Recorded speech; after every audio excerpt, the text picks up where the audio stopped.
Hello everyone and welcome back to some more Hearthstone decks for hire, and today we're going to go over a short video because this is the Oil Rogue OTK that we're going to go over today, and it's a very simple deck, and I want to make sure that people understand that this isn't the Oil Rogue, the standard Oil Rogue that you'll probably find on the internet. You'll probably find Emperor Thaurissan in there and Dr. Boom and all these big cards, because that deck is actually a mid-range deck, whereas this is an OTK version. This is a one-turn kill version that I've found on the ladder is not bad. It's got about a 55 to 60% win rate from what I've found, and it's pretty much able to deal a lot of damage and really good for newer players, I think. And plus, it's a lot of fun playing this deck, simply because, I don't know what it is about OTK decks, about these one-turn kill decks.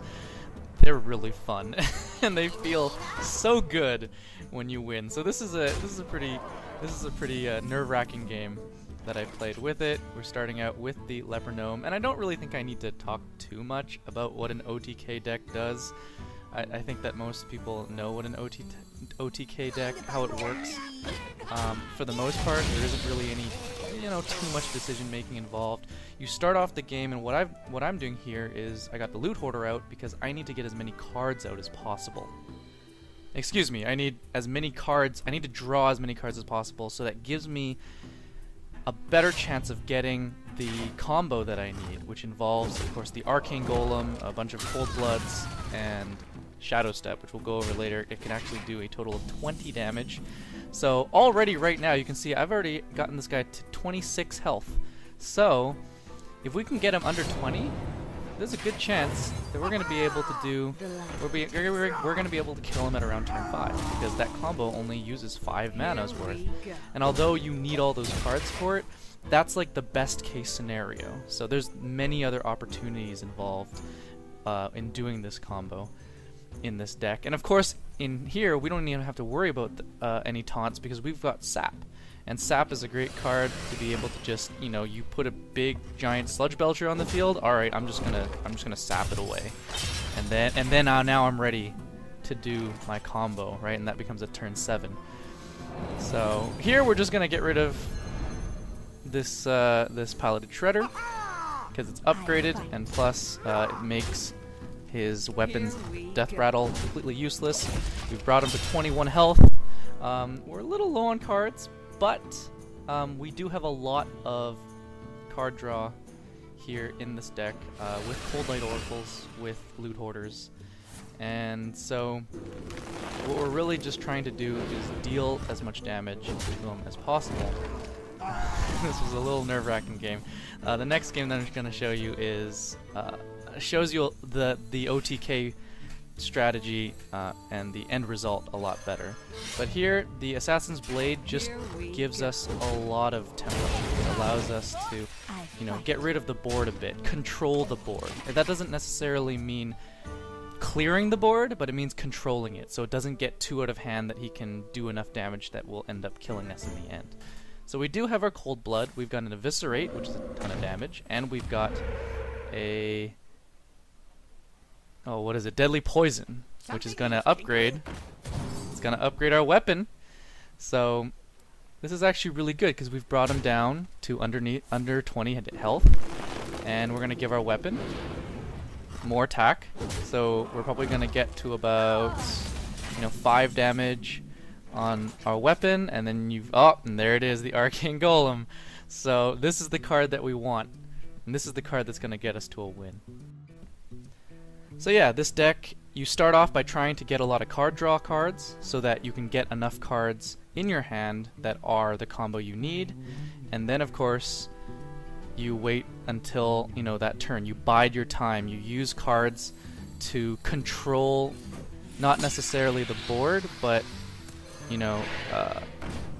make sure he doesn't overcrowd the board too much so that he does too much damage to you. So we're just going to do 8 damage to his face, and then we're going to do 5 damage, and really, he's got 4 health.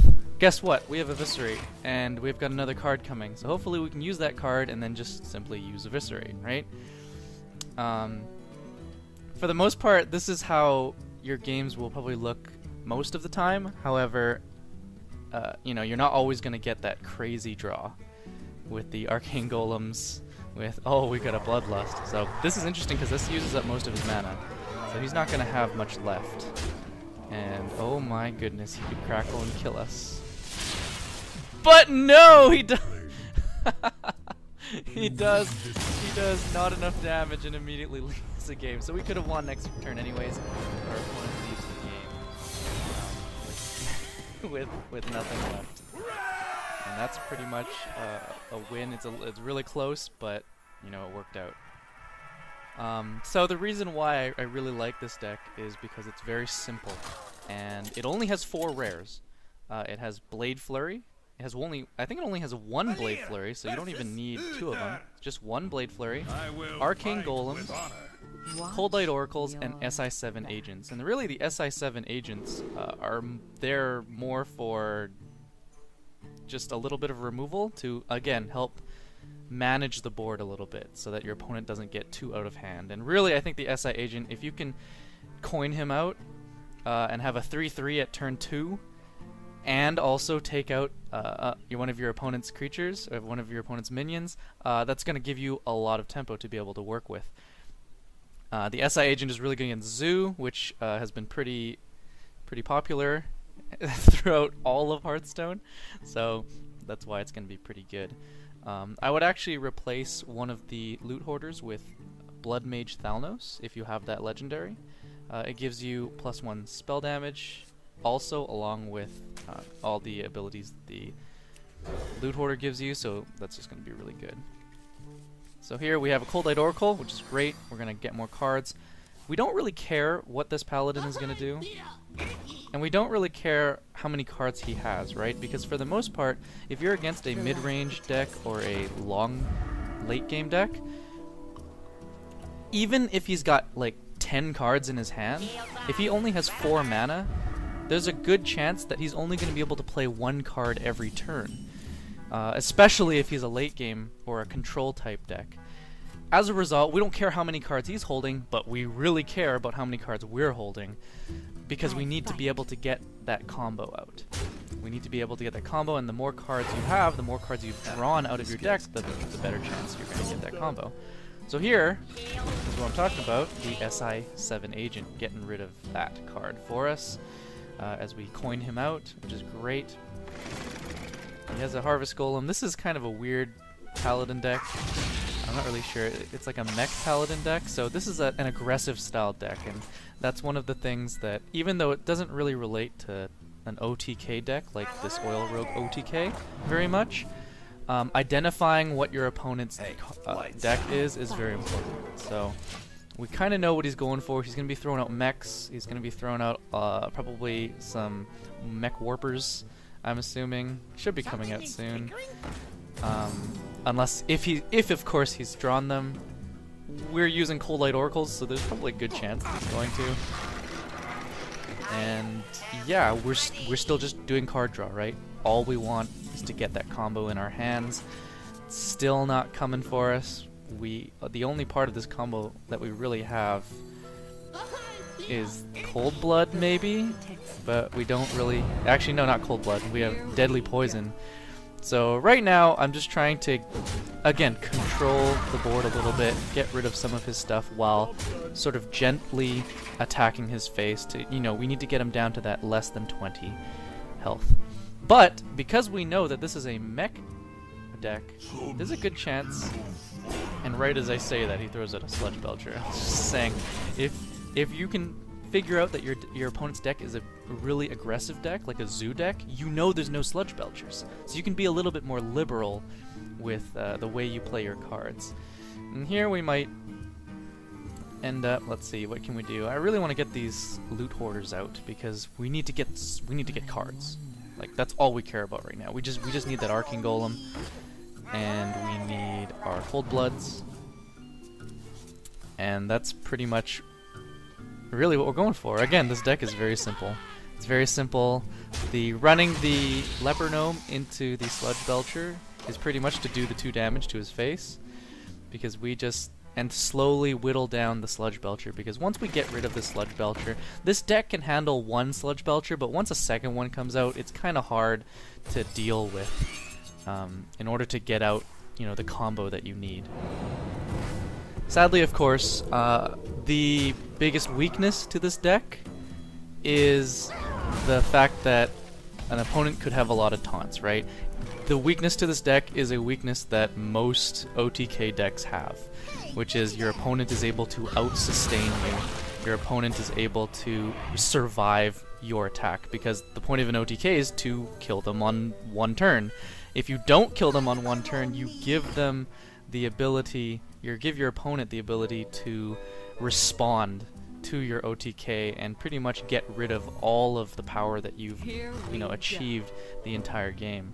So Grim Patron Warrior is pretty good with this. Unfortunately, it is pretty powerful in the meta right now, so that's why I'm bringing this deck out for newer players.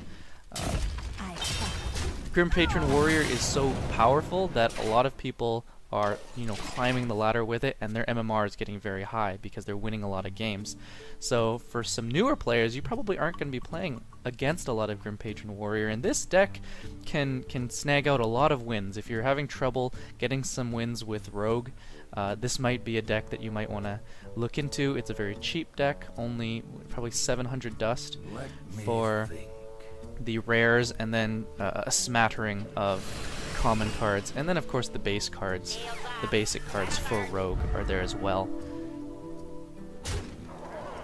And of course another weakness to most OTK decks is that they don't really specialize as an aggressive deck or a mid deck or a mid-range deck, because they're focusing on, I'm just going to, their win condition is I'm going to win on this, on these, you know, this small spectrum of mana turns. So in this case, it's around 5 to 7 is the ideal. You might go further than that, as we're probably going to go in this game. But our opponent doesn't seem to have a lot of taunts anyways, and here of course is the combo. As you can see, we got enough cards out. We're going to do a ton of damage. We have just enough mana to use both of our Shadow Steps on this one Arcane Golem to do just incredible amounts of damage, and we have our icing on the cake, the Deadly Poison, to upgrade our weapon. So that's pretty much the Oil Rogue, and yeah, I hope you guys had a good time watching this, and we're going to go into the pros and cons. So, very simply put, there are only 7 rare cards in this deck, and the rest of them are common cards, so they're pretty cheap on the dust value there. It ignores early, mid, and late game logic in replacement for the OTK, which is pretty much what all OTK decks do, and it can deal up to 20 damage at turn 5. Unfortunately, this deck does not specialize in any area of the game. It doesn't have like you know, it's one of the good parts of it, but it's also one of the bad parts of it, because that means this deck fully relies on the OTK, and if you don't get that OTK, you pretty much lose. And the reason why, I always go back to Grim Patron, but the reason why Grim Patron is so good right now is because it doesn't just focus on the OTK, it also has other ways of winning too. And of course, early taunt presence is going to block this deck's burst completely. Again, the Grim Patron is going to be good against it, so you know, wait until that deck kind of settles out, and then I think this deck could be really good. Or if you're a new player, this is a great deck to use at the lower MMR stages of the ladder. So, what do you think about the OTK Oil Rogue variant? Let me know in the comments below, like and subscribe for more. And if you haven't tried out an OTK deck before, start now.